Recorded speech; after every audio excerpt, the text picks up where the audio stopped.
नमस्कार माझ्या सर्वांना, मी शिवानी. गावाकडच्या स्वादमध्ये आपलं खूप खूप मनापासून स्वागत आहे. तर आज मी तुमच्यासोबत शेअर करत आहे मसाला मॅगीची रेसिपी. मुलं तर काय होते की जास्त प्रमाणामध्ये व्हेजीस खायला बघत नाही. पण मी ह्या भाजीमध्ये ह्या मॅगीमध्ये मी खूप साऱ्या भाज्यांना यूज केलेल्या आहे, जेणेकरून मुलंसुद्धा खातील. त्यासाठी काय करायचं, कढाईमध्ये तेल आणि बटर टाकायचं. छानपैकी गरम झालं की त्यामध्ये जिरं टाकायचं. जिरं तडतडलं की त्यामध्ये 4-5 मिरच्या बारीक चिरलेल्या टाकायच्या आणि नंतर त्याला छानपैकी असं तेलामध्ये होऊ द्यायचं.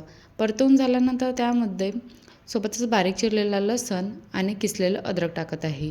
अद्रक तुम्ही बारीक चिरूनसुद्धा टाकू शकता.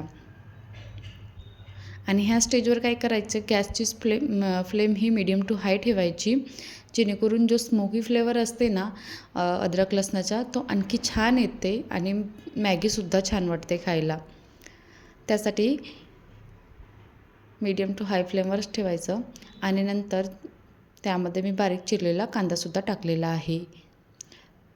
यानंतर मी ज्या बाकीच्या वेजीस आहे ना, त्या बारीक बारीक तुम्ही एकतर कापू शकता किंवा चॉपरमध्ये चॉप करू शकता. जेवढ्या चॉपरमध्ये चॉप केल्या ना, तर मस्तपैकी आपलं भाज्यासुद्धा आणि मुलांना पटकन कळत नाही की कोणती कोणती भाजी टाकलेली आहे. सोबतच काय होते, आपला वेळसुद्धा वाचते.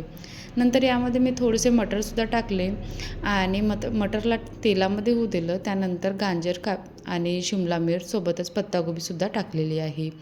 सगळ्या ह्या वस्तू मी ज्याही आहे ना, त्या चॉपरमध्ये चॉप केलेल्या होत्या. फक्त टमाटर मी कापून घेतले होते.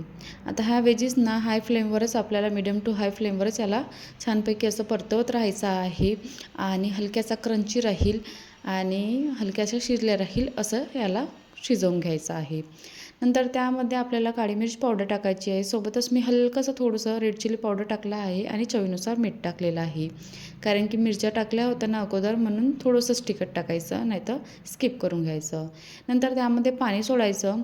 जेवढी तुम्हाला बनवायची असेल ना, मॅगी बनवायची असेल ना, त्यानुसार पाणी सोडायचं. पाणी टाकायचं आणि पाणीला उकळी आली की त्यामध्ये मॅगी टाकायची. त्याच्यातले पाऊच काढून घ्यायचे. माझ्याकडे आणि पेरी पेरी मसाला होता, तो मी सुद्धा टाकला 1 पॅकेट. आणि जो मॅगीमध्ये पॅकेट मिळते ना, ते सुद्धा टाकले. बाकी मी काही नाही टाकलं. आणि याला छानपैकी असं मिक्स करून शिजू दिलं मीडियम टू लो फ्लेमवर. छानपैकी अशी गरमागरम मस्तपैकी मॅगी तयार झालेली आहे, भरपूर अशा व्हेजीस टाकून. तर नंतर एक तर तुम्ही स्प्रिंग अनियन टाकू शकता किंवा कोथिंबीर टाकू शकता. मला स्प्रिंग अनियन मिळाला नाही, तर मी कोथिंबीरच टाकलं आणि गॅसची फ्लेम बंद करून घेतली आणि प्लेटमध्ये मॅगी सर्व करून घेतली.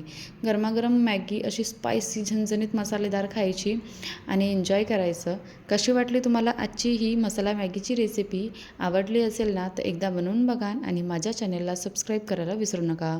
चला तर टेक केअर, बाय. असेच व्हिडिओ बघत राहा, एन्जॉय करत राहा आणि खात राहा.